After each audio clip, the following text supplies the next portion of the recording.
Om Namo Bhagavate Vasudevaya.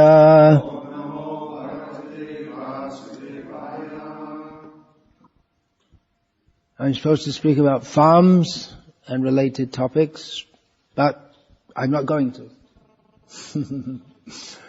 I'll speak on in a manner that Srila Prabhupada indicated is the purpose of the farm projects. In other words, live simply with the motive that in one time Srila Prabhupada said the most important thing is to save time for chanting Hare Krishna. So, hearing and chanting about Krishna. So I'm going to speak about Krishna, specifically his godly qualities. Here, godly in the sense of being God, his godness. We've heard of godlessness, and Krishna has his godnessness. So, the qualities by which he is the Supreme Personality of Godhead are revealed in his names. He has many names, unlimited names. Particularly there is the Vishnu Sahasranama, which I've been speaking on. So I'll continue to do that. At name 261. This is one of the more obscure names in the sense that it's not a name that you hear very often. And even the meaning of it is not immediately apparent. As the name, for instance, Krishna means all attractive. Gopal means the protector, maintainer of the cows. But this name 261, Vrshodarah, Vrsha means bull, is the general meaning. There you go, farms, bull. And Udara means stomach. So bull stomach. What is the meaning of that? Well, most of the commentators in this series of names, this is the last in a series of names which begin with Vrisha. They take Vrisha to mean dharma. One meaning of Vrisha is dharma. Dharma is personified as the bull, as we learn in the first canto of Srimad Bhagavatam. So, one who has dharma for his stomach or his mid-region. So, one of the commentators gives the understanding that because in the Varnashram Dharma system, there you go, Varnashram, I'm not too much off topic. In the Varnashram system, everything culminates in yajna. And all the efforts of everything that people do, their swakarma, the Brahmanas, Kshatriyas, Vaishyas and Shudras, the culmination of that, of the tangible fruit of their work, is offered into the fire in the form of grains and ghee. So he who accepts that, he who eats the grains and ghee through the medium of the fire, he accepts that as someone would take food into their stomach, may be understood as Vrshodarah. So, as I said, it's not a very straightforward understanding. It's then another meaning is that everything emanates from his stomach. So, including those who observe dharma, beginning with Brahma. Another meaning is that he keeps all the beings inside his stomach. During the time of universal devastation, and then everything emanates again from his stomach. Now, another of the commentators, he translates Vrisha to mean fire, agony, so therefore he has fire in his stomach. He is the fire in the stomach. Aham Vaishvanaro bhutva praninam dehamashrita. Pana samayukta pachamyanam chaturvidham, as he says in Bhagavad Gita. As the fire in the stomach, I digest all the different kinds of food which are taken in by living beings. So he should also have fire in his stomach. The universal form of the Lord is all these different functions are attributed to that universal form. So he himself has fire in his stomach, and the commentators here note that there's fire in the stomach, there's fire in the center of the sun, there's fire in the center of the earth. Otherwise, how do we get volcanoes? Have you investigated that at all? What's in the center of the earth? That's another of those pseudo-scientific, or what they call pseudo-scientific ideas, that the center of the earth is hollow or something like that. There's another, and then some devotees showed me that there are some karmis investigating this. The center of the earth is hollow, and then he said actually below if you go deep enough, there's you go down to another Varsha. You going to go there, Maharaj? Yeah. Down to the next Varsha? Now you're going up to the spiritual world, but in your investigations you might go there. And then at the North Pole and South Pole, there's an entrance to the heavenly worlds. Isn't it? Meru? Could be. In the Bengali dictionary, the translation of the North Pole is Sumeru. Interesting. Presumably that's derived from Sanskrit, I don't know. And the South Pole is called Dakshin Sumeru. South Sumeru. Anyway, this commentator says there's fire in the earth, which, at least from the volcanoes, we can understand. It's something hot is bubbling down there. So the next name, 262, Vardhanah. Vardhana means to grow, literally means to grow. There's a city in Bengal called, that's the next one, Vardhamanah.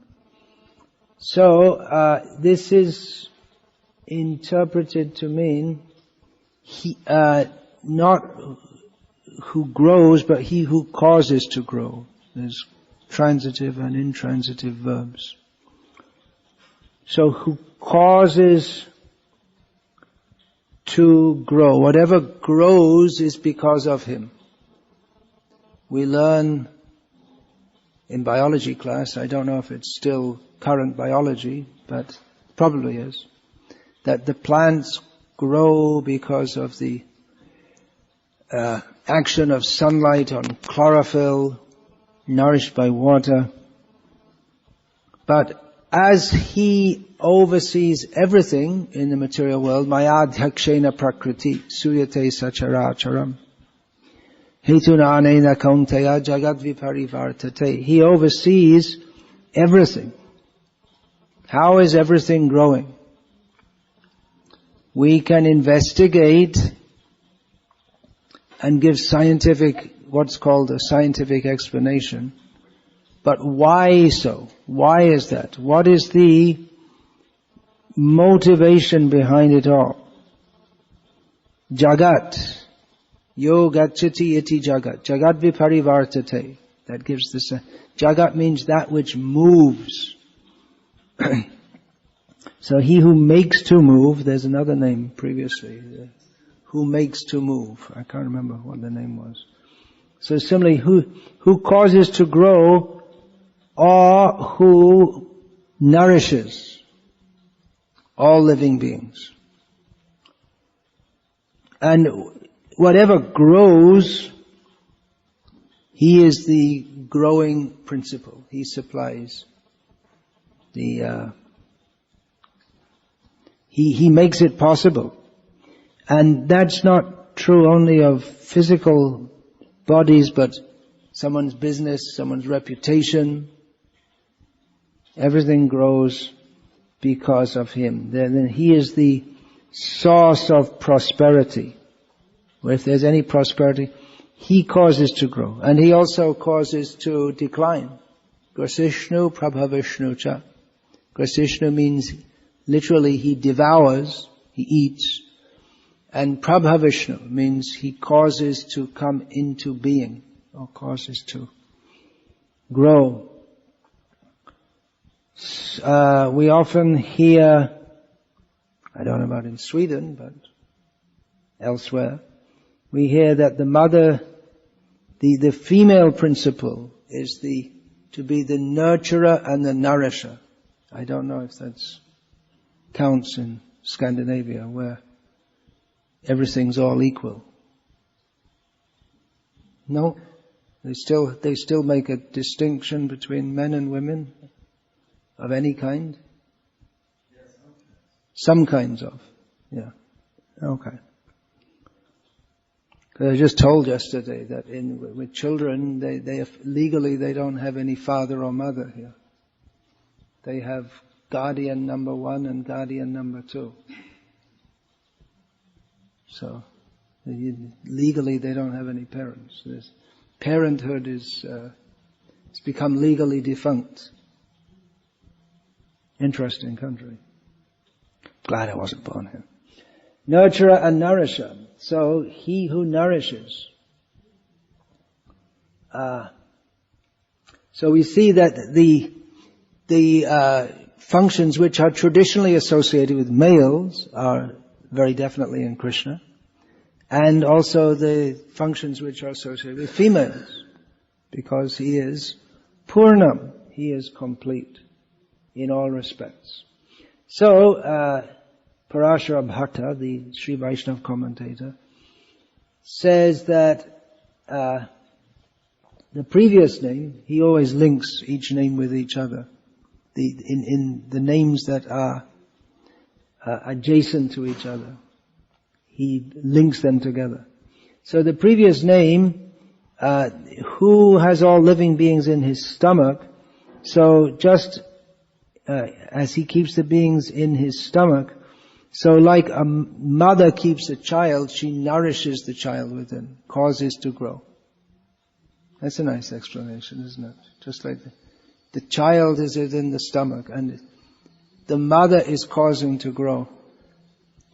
There's that one verse quoted in Bhagavad Gita as it is, that there are 3 ways that the different kinds of species cause their offspring or they protect their offspring. There's what is it? By seeing, by touching, and by meditating upon. So by touching the birds, they sit on the eggs. By seeing, most animals, they just see. The cows look at their calves. Of course, they lick them also and feed them. And the turtles, they lay their eggs in the sand on the beach, and then they just meditate on them. So similarly, the child in the womb grows by food supplied from the mother's body, but it's also by the meditation of the mother. She's all the time conscious of the child forming within her stomach, within her womb, and that meditation that is such that even prior to the birth of the child, there is a emotional bond which is maybe the strongest emotional bond in the material world, that between mother and child. Actually, in Sanskrit, there are 2 words for birth. what we call birth, that is called bhumistha janma, means they come out to the world. But the first birth, and this will answer the question in the abortion debate. The first is garbhastha, means becomes situated in the womb. In other words, as soon as the sperm enters the ovum or interacts with the ovum, that is called the first, that's actually birth. And therefore we see that although Hiranyaksha came from his mother's womb before Hiranyakashipu, or because of that, he was considered the younger brother. And you would think he should be the older brother. But Hiranyakashipu was older because the sperm of Kashyap had pierced the ovum of Diti prior to that which became, the one which became Hiranyakashipu was formed within the womb before Hiranyaksha, and therefore he was further back in the womb and came out afterward. So it's getting a little tangential here.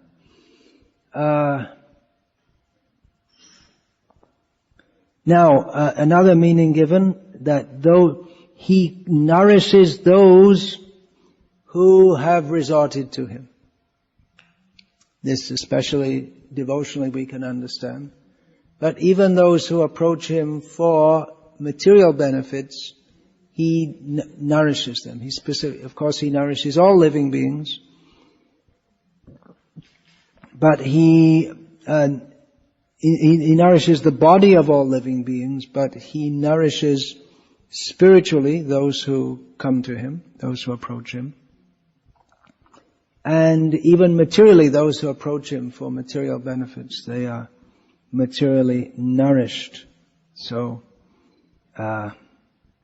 he nourishes all living beings, but those who specifically approach him, he takes care of them, particularly as he states in Bhagavad Gita. Samohang sarva bhuteshu name dvesho stina priyaha. He is equal to all. He doesn't particularly favor anyone or disfavor anyone, but ye bhajanti tumang bhaktya amaite teshu chapyaham. But those who approach him in love, he takes special care of them. So he's equal to all. He nourishes all. He also destroys. But for those who approach him, he takes special care. An example of this is that of Sudama Vipra, who approached him in love at the behest of his wife. He approached Krishna with love, and all he had to offer him was a little raw chipped rice. But Krishna accepted that, and in return, he gave massive opulence, which Sudama Vipra wasn't particularly desirous of. His wife was. But even more, he nourished Sudama Vipra in bhakti. Ishvara Shabhav Bhakten Aloy Aparad Alpo Sheva Bahumane Atta Prajanto Prasad. It's the characteristic of the Supreme Personality of God. It is his very nature that he doesn't take offenses which are offenses made by his devotees, but if they do even a little service, he considers it very great and gives them mercy up to the level of giving his very self to them. In Gita also, patrang pushpang palang toyang yome bhaktya prayachati tadaham bhakti upahritam ashnami prayatapanaha. If we offer Krishna even some apparently very insignificant items, such as fruit, flower, leaf, or water, if it's offered with love, following the proper procedures for offering, that's there, prayatapanaha, then Krishna accepts it. So that you can say, coming back to the farm project, that the farm project offers the Krishna conscious farms offer the best way to serve Krishna, because Krishna likes leaf, flower, fruit and water, and Krishna is especially very fond of flowers. More than jewels and gems, he likes flowers. So in the cities, however hard you try, you can't get a profuse supply. Well, unless you're extremely rich, and then you can buy a big garden in the middle of the city. But you can get a few flowers you can grow in the city. But Krishna daily, you see there's so many flowers on the altar. Krishna daily should be served with many, many flowers, fresh, fragrant. So that's the opportunity on the farm. Grow the flowers. That's the best flowers to offer to Krishna. Better than the most expensive ones you can buy in the shop are those that are grown with love for Krishna, with the specific purpose of growing them for Krishna's pleasure. And then offering them and making nice garlands for Krishna. And Krishna's very pleased with that. It used to be one generation ago in India, which it's still we see, but it's diminished now, that early morning, just after sunrise, which comes pretty much the same time of the year, pretty much the same time of the day all around the year in India, because it's tropical, not, what's the word for Arctic or polar? It's not polar. Temperate. This is temperate. It's getting a bit. Technically speaking, it's temperate. Yeah. All right. Okay. So in here, there's a big fluctuation between in the seasons. You have a very long days in the summer. And actually, there's no sunset in the summer in much of Sweden, right? The sun goes down, but it goes down in the sky, but it doesn't really. Yeah. I was in the Arctic Circle once in Russia in the summer. It never gets dark actually.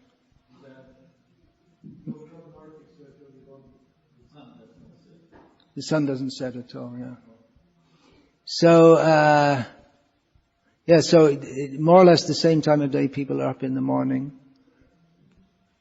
collecting flowers. They go around different trees and with sticks they have special sticks for dislodging flowers and collecting them for doing puja. And then ding, ding, ding, ding, ding, ding, in the houses you will hear people there. So flowers are very important. And why are they important? Because Krishna likes them. So he causes the flowers to grow, and he causes the devotion of those who offer him flowers or anything to grow. He makes it grow. And even a little offering, he'll magnify that many, many times. That comes to another of his names, which is already discussed. Kritagya means he's very grateful person. So little offering he'll make to grow. Good return on your investment.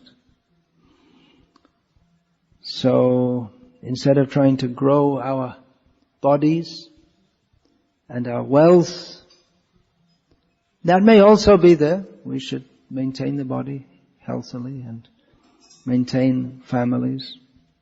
But the prime effort should be in growing our devotion to Krishna.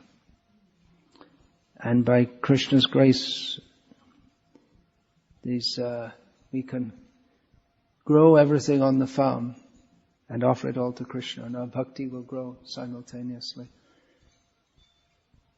Actually, that's in English we say like that. I'm growing vegetables in this plot of land, but actually that gives the idea, kartaham, I am the doer.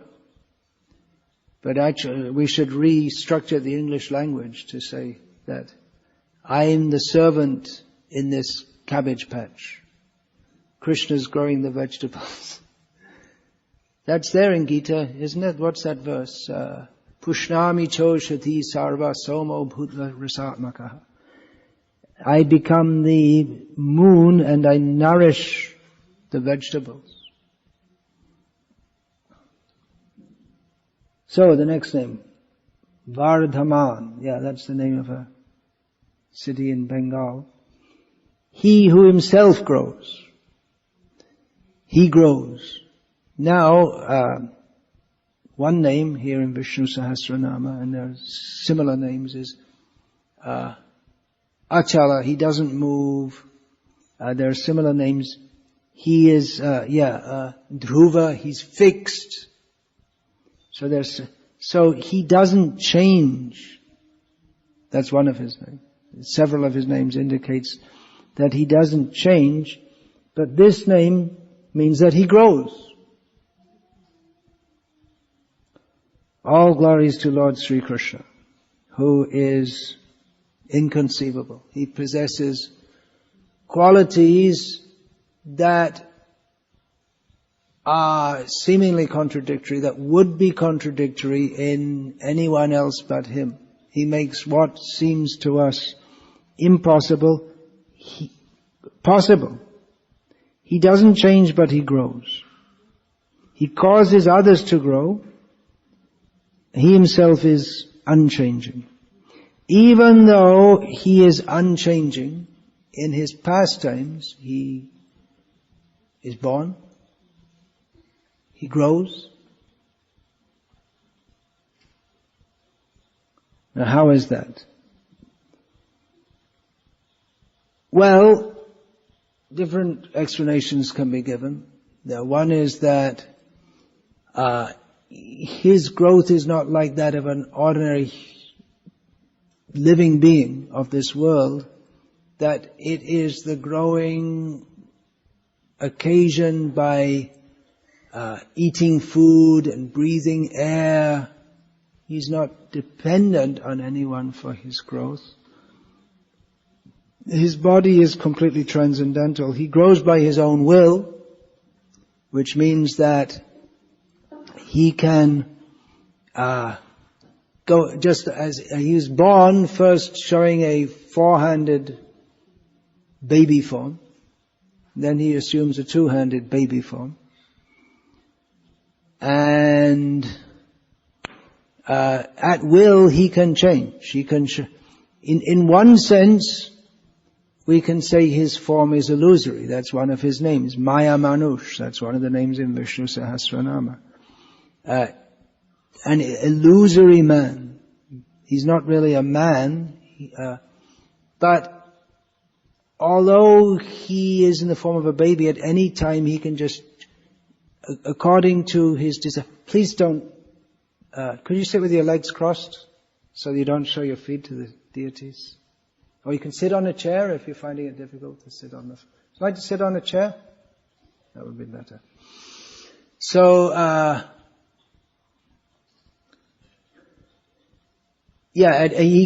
according to his reciprocation with his devotees, he can change forms as he likes, from baby to four-handed form of Narayana. He can.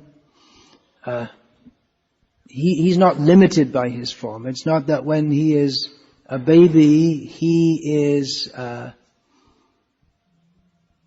has to wait to grow up. He can just grow up whenever he likes. Or he can flip back and forward. Mother Yashoda always sees him as her baby. What does that mean? Well, Krishna, he grows, but he's eternally a baby. He's eternally his supreme form, we can say. His form as Kishore, the young, the youth. But the other forms, they're also eternal. So although he appears to grow, he's he's always a baby. He's always a youth. So he grows, but in another sense he doesn't grow because he's always a baby. He's always there are the different ages. Kumar. Actually the ages are called Kaumar, Poganda, Kaishar. So he's always in those forms. So in another way, he grows, his happiness grows. Even though he's unlimitedly happy, still his happiness grows. How can we make Krishna happy? He's completely happy, but he does become happy. When we offer him with love a flower, for instance, he becomes happy. That doesn't mean he lacked anything before we offered it to him, or that his happiness was not infinite and complete, but it increases. Infinity can increase. So there's a very easy way to demonstrate that mathematically, actually, that you can have one infinite set more than another infinite set.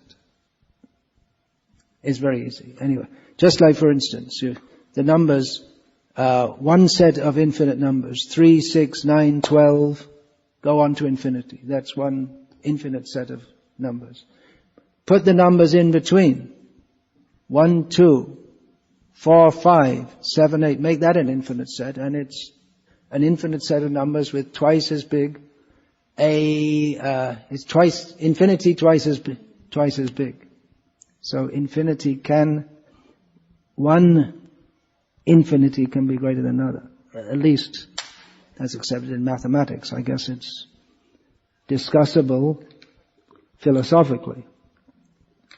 Anyway, infinity is inconceivable to the finite mind. So Krishna keeps on growing. His bliss always grows. His majesty always grows. His love always grows. Despite him being unlimited, he's always growing. Of course, one form of the Lord which we can specifically think of who grows is Vardhanah.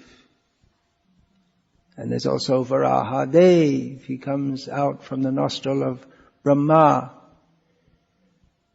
as a little pig and becomes a very big pig, big enough to pick up the whole earth. Also Matsya Avatar. He grows little helpless fish who takes shelter of Satyavrata Muni, but within a short time he becomes so big that Satyavrata Muni takes shelter of him in the water of devastation. So these are some specific forms of the Lord who grow.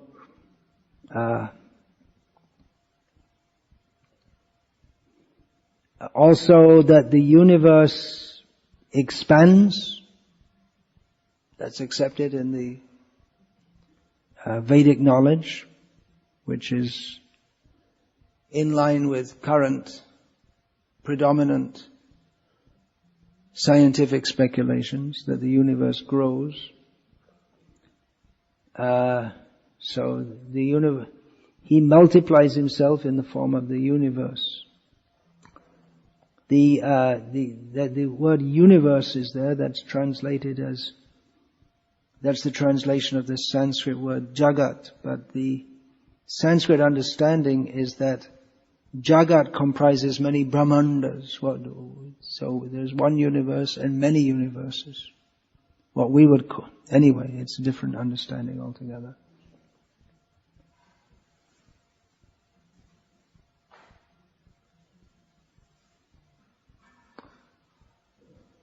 So, Hare Krishna. I'll finish there. Any questions, comments? It's all Srimad Bhagavatam philosophy. Srimad Bhagavatam from another perspective. Yes, please.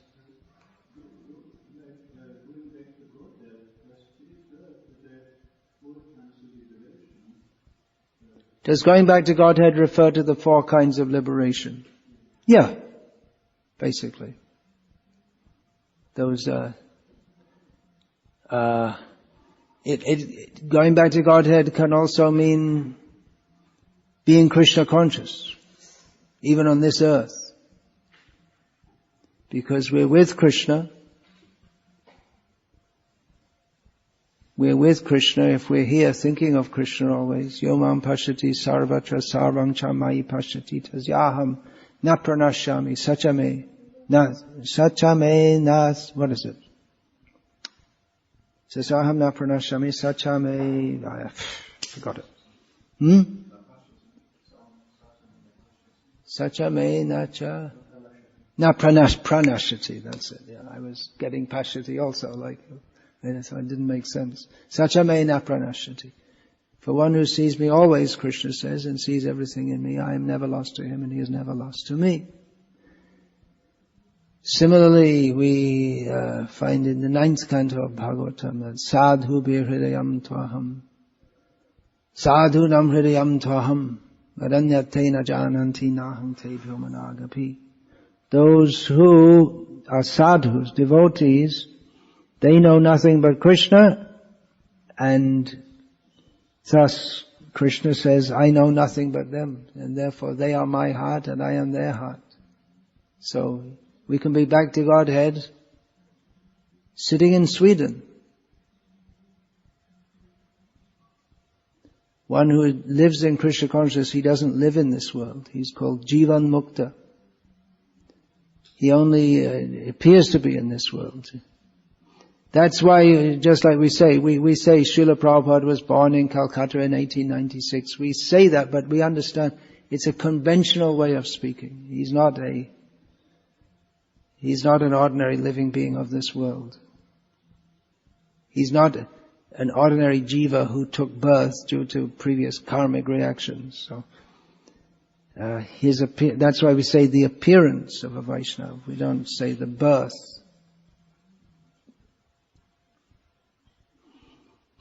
So, anything else? Yes, please.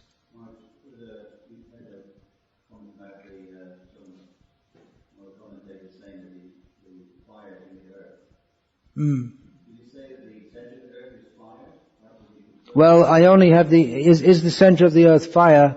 I only have the English translation here, so I couldn't say exactly. But it may be that inside the earth is fire. And that is pretty apparent from volcanoes, at least in many points of the world. Fire comes out of the earth. It's close to the surface, yeah. It's inside the earth, but close to the surface. Yeah, many places. Not in Sweden. In Iceland is famous for volcanoes. Vesuvius in Napoli, Italy. There's so many. Indonesia, within the ocean.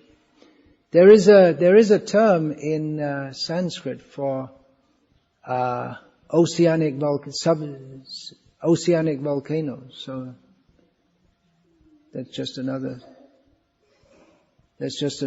indication that they did have knowledge of all these things.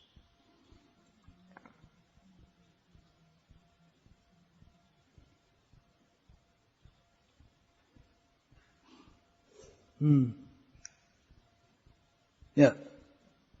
The word Vrisha you use the bull. And it's not clear whether there's a Sanskrit word that clearly delineates castrated bull.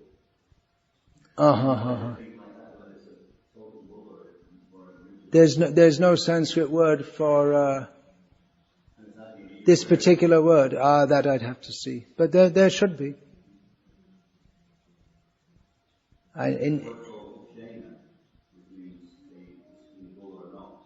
That would be uksha, probably. Possibly, yeah. Possibly.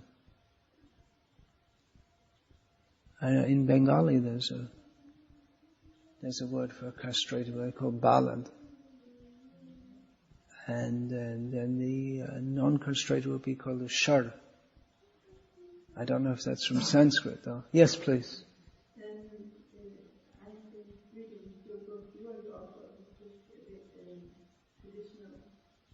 Glimpses of traditional Indian life, yeah. You like it? Good.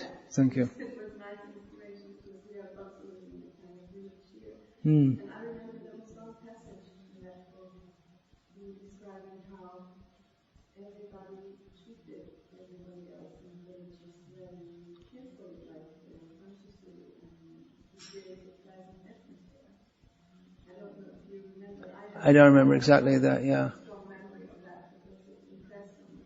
I just thought if you could share something from, obviously you did quite some travels in Bangladesh and you experienced the kind of traditional religion. If you had something. Life in Bengal. Well, that's a whole...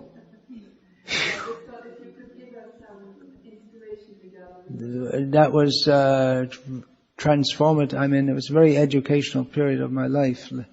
Looking back on it, I didn't really realize at the time. Oh. Well, that's a big topic. Huge topic. Maybe I should give a whole lecture or seminar on...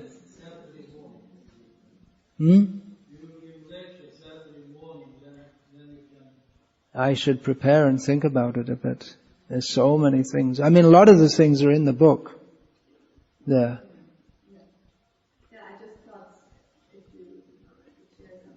About, well, in the village, everyone has to live with each other for the rest of their life, and you have to interact with others. Just like if you run out of oil, you have to borrow some from your neighbor, for instance, and then they'll give it back to you later. Maybe not. Depends on the relationship. I mean, they may not. If it's just a little oil, they might not even bother. So. You have to keep good relationships. In a bigger village, they may have some enmity also. That may also be there. It's not that everyone becomes a saint just by living in a village, but the fact that, especially when not only agriculture, but all or most functions require cooperation, then I don't think people make a calculated decision to keep good relationships, but you just have to. For building houses, which is quite a common thing in Bengal, because, well, in the rainy season especially, well, it can be cyclone at any time of year, and then quite often there are floods, and then the houses which are built of mud, they collapse. And probably whatever it was built of, it would collapse. So then it requires, everyone has to help everyone else to rebuild their house, which, if you get enough people together, you can build a house in a day. I mean, that's a house that will last until the next flood. Otherwise, you can put up a grass hut, a one-room grass hut in just a few hours, and then including digging the not very deep foundations. Once you got all the materials together. You put up a few bamboo poles and then clad it with some grass, and then you can just in a few hours you can put up. But that won't last very long. Well, maybe last a couple of years if there are no floods. So for cooperation for all things, for harvesting and sowing, and it requires group help. And the children, they're running in and out of all the different houses, and they know which is their parents' house, but it's not that anywhere is private, and people just walk in and out of each other's houses. There's no conception of privacy in the village. That's about the opposite of Swedish culture, isn't it? Privacy is like the main thing. So it's a very different culture. But yeah, it's a big topic. Maybe I should speak on that on Saturday, but I don't know, it's such a huge thing. What I learned in Bengal. Yeah, alright, I'll give it a go. Saturday morning.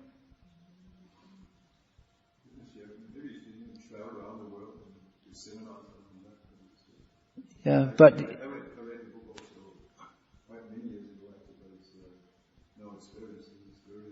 You know what? I don't like to give seminars on the same topic because although it would be a good idea, but I like to speak on different things.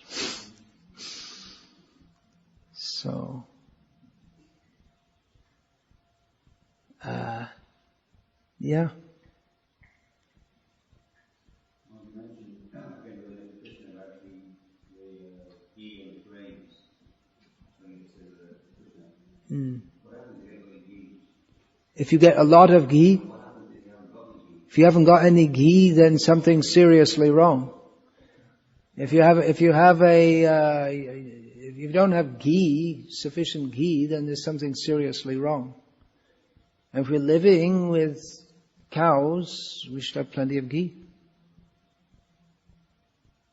Something seriously wrong means we're living in Kali Yuga, so everything's wrong.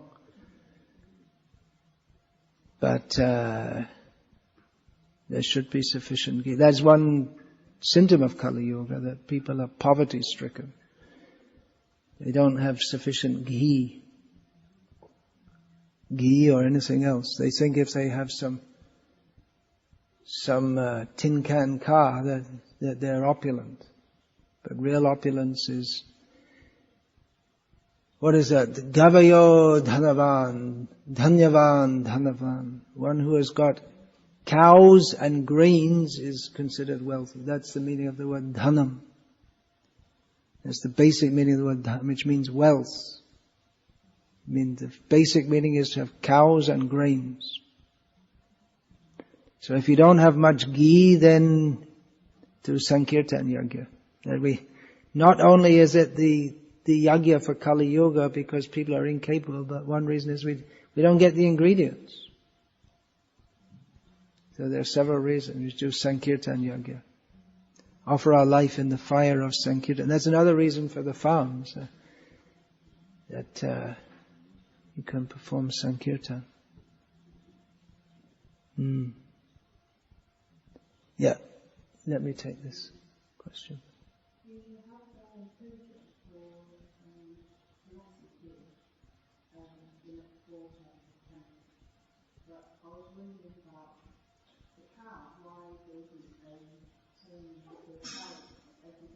Why don't we worship the cow every day?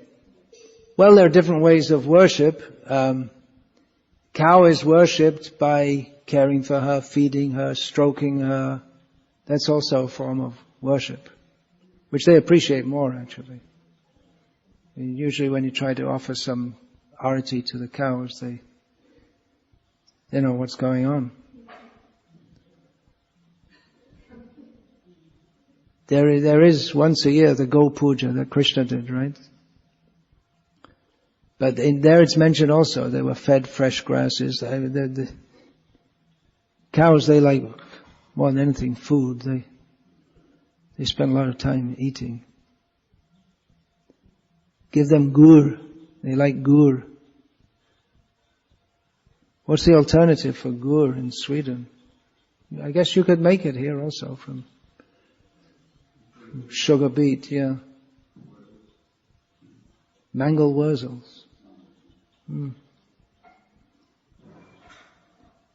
Then, what was your question? What if a man was born on an island? What was that? If a man was born on an island? A man is born on an island Without cows. without cows. Is it a punishment? Yeah, that's one kind of punishment, to be born in a place where there are no cows or grain. Just like to be born in the desert, there are different kinds of deserts. That's considered, or that's understood to be due to some defect in a previous life, that one is born in a situation where there's no cows and no possibility for agriculture. Yeah. To be born in a climate in which and climate and topography in which is suitable for agriculture, that is better situation karmically than being born in a situation which is not very suitable. It's very difficult to live. So yeah. You're right. You had a question? You often hear that Krishna, even when he was like 120 years old, he still was like 16 years old boy, but we don't hear much about his Shakti, like gopis and his queens. Krishna never looks old. What about his queens and his gopis? They also don't grow old looking. They don't have to go for facelifts.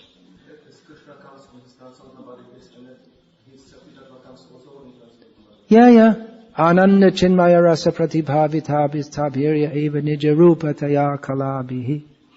That stated that Krishna's transcendental pastimes, he enjoys with his expansions who are of the same nature. They're expanded from his own form, of the same nature. And then there are gopis who were in previous life. Gopis who are previously, munis and from the heavenly planets. So many, there are about 20 different kinds on there. The Yagya Sitas and the Dandakaranya Rishis, and then the girls of Ayodhya, Janakpur, who saw Rama. So there's so many different kinds. Yeah, they all partake of that nature. There are not some gopis who remain young and the others who get old.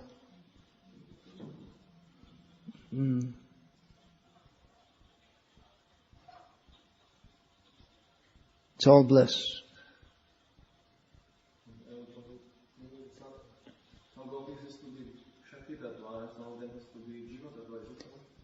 Some are coming from the platform of Jiva Tattva.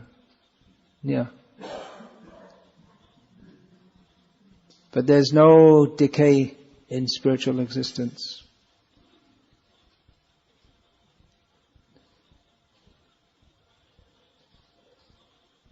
Hare Krishna. Well, another question.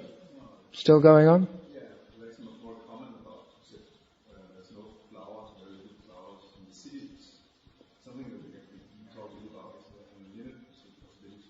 You can grow on the roofs and in windowsills and in your house, but we're talking about huge gardens in which you can grow unlimited numbers of flowers.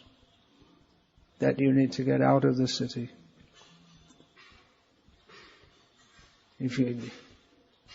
Flowers and vegetables, and especially grains. You can't produce sufficient grains in the city. I mean, a lot of people, I don't know about in Sweden, but a lot of people live in tiny little apartments, so you can't produce enough for everyone. You can. Urban gardening can produce quite a lot, but not all that's needed, and especially for worshipping Krishna. If there are profuse flowers, that's very pleasing to Krishna. Yeah, one more question, then we'll finish. Why from enemies of God who had several women, and those women were married, and Loki were married, some of them. And why from the teenage comes came down some that refuse What's the question there? I mean, Krishna loved several women. Krishna loves several women. Krishna loves all women, but some more than others. Yeah. How can from that image can born something that refuse women? Says that women are something that you don't have to. Something like why? Oh, Krishna loved so many women. Why do devotees, male devotees, avoid women or something like that? Krishna is the supreme enjoyer. He enjoys transcendental relationship with his lovers in the form of women. In this material world, we are imitating Krishna. We are trying to enjoy that which we are not meant to enjoy. So the motive that I shall enjoy is a perverse motive, and that is especially because we're meant to serve Krishna, be happy in service of Krishna. So the attraction between male and female in the material world binds us in the material world. That increases mundane lust, which is the opposite of spiritual love.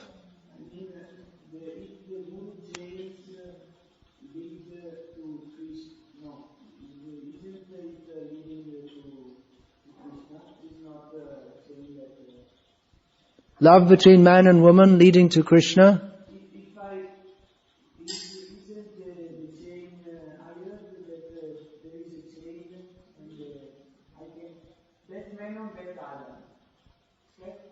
I can't understand. Anyone understand? Yeah, let's finish the class now and then afterward we can talk. Hare Krishna. Srila Prabhupada ki jai, Shri Pancha Tattva ki jai. Hare Krishna.